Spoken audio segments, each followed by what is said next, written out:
Bonjour et bienvenue dans La Petite Voix continue, un épisode pour prolonger la discussion avec mon dernier invité. Quitte à passer un moment avec des thérapeutes en les interrogeant sur leur parcours et leur métier, autant en profiter pour leur demander aussi des conseils pratiques pour vivre heureux et bien dans notre peau. Dans ce court échange publié une semaine après l'entretien, j'interroge mon invité sur une problématique concrète par rapport au bien-être ou au développement personnel. Pour ne rater aucun épisode, pensez à vous abonner sur votre plateforme de podcast favorite. Vous pouvez mettre des étoiles aussi sur Apple, ça aide vraiment à faire découvrir ce podcast à d'autres personnes. Allez, La Petite Voix continue, c'est parti!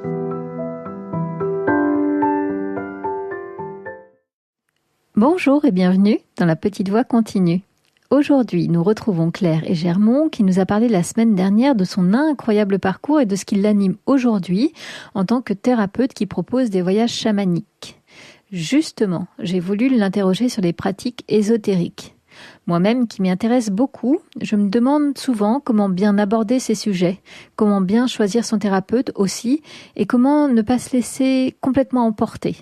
L'ésotérisme, aussi passionnant soit-il, est aussi pour certains l'occasion de beaucoup d'excès, d'abus et de tromperies.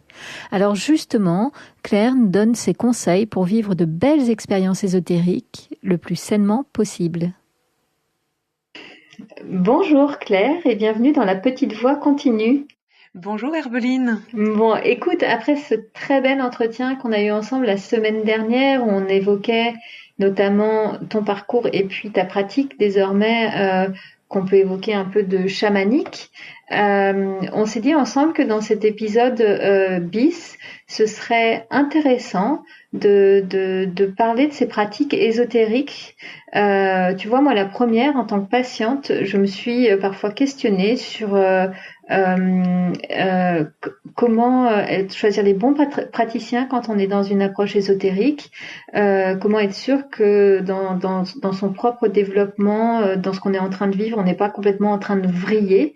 Et donc ça m'intéresse un peu d'avoir ton retour là-dessus, puisque toi-même tu l'as vécu des deux côtés en tant que patiente et puis maintenant en tant que thérapeute. Donc quel serait, par exemple, ton premier grand conseil quand on est dans dans ce chemin initiatique-là? Qu'est-ce qu'on doit faire pour être dans une approche qui reste saine? Et oui, c'est une question vraiment importante. Et effectivement, il y a de quoi s'y perdre et effectivement, les dérives sont nombreuses. Pour moi, vraiment, le premier conseil, c'est d'être toujours bien à l'écoute de soi. Alors ça paraît un peu général comme ça, mais ça me paraît vraiment, vraiment important, notamment dans tout ce qui va être ésotérique, chamanique, sans même parler des expériences avec les plantes médecines où là on est encore dans une ouverture plus grande. En tout cas, dans toutes ces pratiques qui vont requérir une ouverture des champs d'énergie et une ouverture des champs de conscience. Moi, je travaille avec le tambour qui expanse le champ de conscience pour moi, mais aussi pour la personne. Donc, il y a une grande ouverture, donc il y a potentiellement une grande vulnérabilité. Et pour moi, c'est vraiment important de se sentir vraiment en confiance avec le praticien, le chaman, l'énergéticien qu'on va voir. Peut-être de se poser des questions. Est-ce que cette personne, elle incarne quelque chose que je souhaiterais être? Est-ce qu'elle a des qualités que j'apprécie? Est-ce que dans son équilibre de vie, si je connais quelques éléments sur elle, elle a des clés énergétiques ou elle a accompli certaines choses? Donc c'est un petit peu comme si elle était passée par des passages énergétiques aussi qui m'intéressent et qui sont dans le sens de ce que je souhaite vivre. Et de rester pour autant bien à l'écoute de soi, par exemple, ne jamais accepter de faire ce qu'un énergéticien ou je ne sais qui, un thérapeute demanderait si je sens que c'est pas juste pour moi. Ben là, récemment, j'ai entendu l'histoire d'une femme, un chaman lui a demandé de couper complètement les ponts avec ses enfants. Et la femme l'a fait. Donc voilà le genre d'emprise sous laquelle elle a pu tomber. Alors sous prétexte que le chaman va lui dire c'est bon pour ta guérison d'âme ou je ne sais quoi. Alors en plus, ce qui est très difficile dans ces milieux, c'est qu'on utilise en plus, on touche la corde hypersensible du sujet spirituel, du sujet de l'âme, d'un sujet où parfois on a un appel à aller vers ça, mais on ne sait pas trop le chemin, donc on a envie d'être guidé. Et ce guide qui va nous dire tiens, fais ci ou fais ça, déjà pour moi, personne n'a à nous donner de directives formelles sur ce qu'on doit faire ou pas dans notre vie familiale, dans notre vie professionnelle ou pendant la séance de soins. Les exemples aussi d'énergéticiens qui vont demander à la personne mettez-vous intégralement nu ou je sais rien ou quelque chose comme ça. On n'a pas besoin pour travailler sur des corps d'énergie que la personne se déshabille, etc. Donc vraiment rester à l'écoute et vraiment rester maître de son véhicule. Donc pour moi, le bon thérapeute, il accompagne la ressource à jaillir à l'intérieur de nous, la prise de conscience à jaillir à l'intérieur de nous. Il y a vraiment l'idée, en fait, quand je t'écoute, il faut se faire confiance et si je peux me permettre, il faut écouter sa petite voix. Tu vois, s'il y a un doute, s'il y a un truc où tu te dis, ok, grand chaman ou quoi, mais là, il y a un truc, je suis pas à l'aise. Ça, il faut tout de suite l'entendre. Exactement. Il faut pas l'étouffer parce que on est face à quelqu'un qui nous impressionne ou quoi. Ça peut être aussi le ressenti du corps qui parle. Tu vois, moi, je me suis retrouvée au Pérou à chercher un chaman avec lequel travailler parce que j'étais malade de la maladie de Lyme et je voulais m'en défaire par les cérémonies traditionnelles avec les plantes médecines. Et on m'avait conseillé une chamane, soi-disant super. Il y avait plein de gens qui venaient de plein de pays pour travailler avec elle. Mhm. Et j'ai pris la pirogue, etc. Je suis arrivée jusqu'à cette femme. J'ai eu froid dans le dos, mais tu sais vraiment les frissons qui traversent la colonne. Et j'ai bredouillé une excuse pour dire merci beaucoup pour les informations, je vais réfléchir et je repasserai peut-être. Et j'ai tourné les talons et je suis partie. Donc je sais pas pourquoi, mais en tout cas, je dirais même pas que c'est une mauvaise guérisseuse. Si ça se trouve, elle correspond à d'autres personnes. En tout cas, mon corps m'a envoyé l'info que pour moi, c'était pas bon à ce moment-là. Peut-être aussi, bon, voilà, à prendre avec des pincettes, mais pour moi là, c'était pas ça. Et je l'ai vraiment écouté.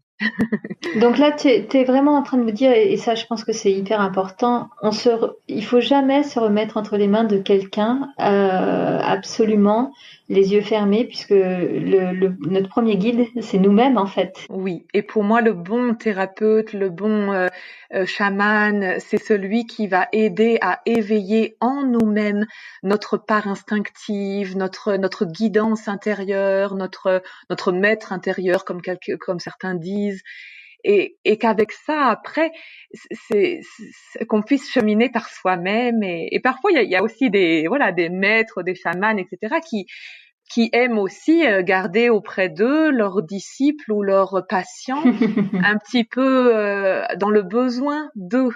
Alors, je ne sais pas si c'est toujours conscient ou inconscient, mais du coup, quand toi, tu récupères pleinement ta puissance et que tout à coup, tu écoutes vraiment ta petite voix. Moi, ça m'est arrivé d'un coup d'avoir des rêves très forts qui me disaient vraiment, là, Claire, c'est ça qu'il faut faire, etc. Mais quand j'en parlais avec les chamans qui m'accompagnaient à l'époque, parfois, je voyais que ils sentaient que j'étais en train de m'émanciper du besoin que j'avais d'être guidée par eux-mêmes et parfois ça flatte pas l'ego ou je ne sais quoi. Mais en tout cas pour moi ça reste de manière incontournable l'essentiel de rester proche de soi. Ça m'est arrivé aussi de faire la demande dans mes rêves, de sentir que j'avais besoin d'être accompagnée par une nouvelle personne pour aller plus loin dans mon chemin de guérison et de demander avant de dormir, à mes rêves, à mes guides, de me guider tout naturellement vers ce nouveau maître, ce nouveau chaman, ce maître au sens noble du terme, hein, de celui qui qui est porteur de la sagesse bien sûr. et qui pourrait me permettre de faire un pas de plus et parfois dans des très belles synchronicités. Dans les semaines qui ont suivi, j'ai entendu 3 fois parler de la même personne et jusqu'à ce que je me décide de passer un coup de téléphone et me dire tiens, je vais l'appeler. Donc on peut aussi demander à sa petite voix intérieure, ne pas oublier notre pouvoir d'intention. de demander et après, par contre, d'être attentif à voilà, quelles sont les informations que la vie m'envoie.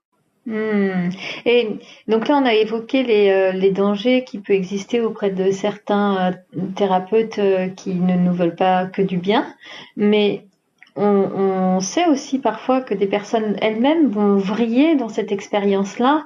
Lors de notre entretien, on évoquait le fait de devoir rester ancré, sinon on peut monter assez haut et puis du coup on perd complètement contact avec le sol.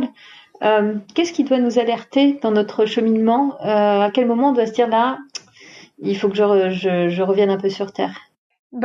Pour moi, vraiment, la vie sur Terre, elle va nous donner les signaux de est-ce que ce que je suis en train d'accomplir comme transformation, etc., est bénéfique ou pas. Pour moi, le but, c'est vraiment pas donc de décoller dans des sphères célestes, à se dire tiens, je voyage dans je ne sais quelle dimension et etc., etc. Pour moi, c'est très important de rester présent dans le corps et de pas décoller trop haut et tout envoyer bouler de manière spontanée comme sur un coup de tête, etc. Ça peut s'accompagner, on peut accompagner l'expansion avec douceur, avec pragmatisme, avec sagesse autant que possible.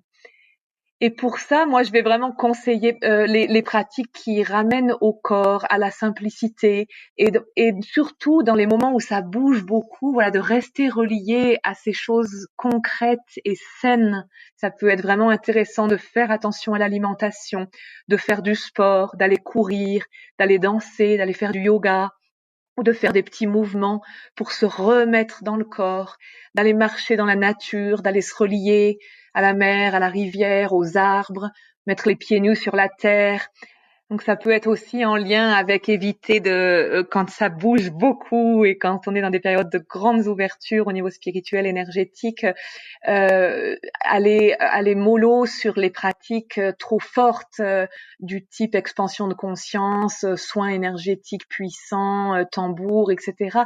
Y aller progressivement, y aller doucement. Je sais que parfois dans des périodes on a vraiment besoin d'aide et il y a des personnes aussi qui enchaînent un peu les thérapies, les soins, donc ça peut être intéressant d'y aller aussi doucement, de faire des méditations très calmes, très simples. Eh bien, merci beaucoup Claire pour tous ces bons conseils. Je pense que c'était une bonne chose qu'on aborde ce sujet-là et dans la petite voix et avec toi. Je suis contente qu'on l'ait fait ensemble. Donc merci Claire. Merci beaucoup. La petite voix, le podcast, c'est fini pour aujourd'hui. Rendez-vous mardi dans 2 semaines pour découvrir un nouveau thérapeute. Si vous aimez la petite voix, alors dites-le moi avec des étoiles sur iTunes. Parlez-en aussi autour de vous et pour ne rater aucun épisode, pensez à vous abonner sur votre appli de podcast ou sur les réseaux sociaux. Vous me trouverez en cherchant la petite voix, le podcast sur Facebook et Instagram. Une dernière chose qui me tient vraiment à cœur, je serais ravie d'échanger avec vous sur vos impressions, de recevoir vos questions et vos suggestions sur les invités que vous aimeriez entendre. Alors surtout, n'hésitez pas à m'écrire. Merci beaucoup et à bientôt sur la petite voix.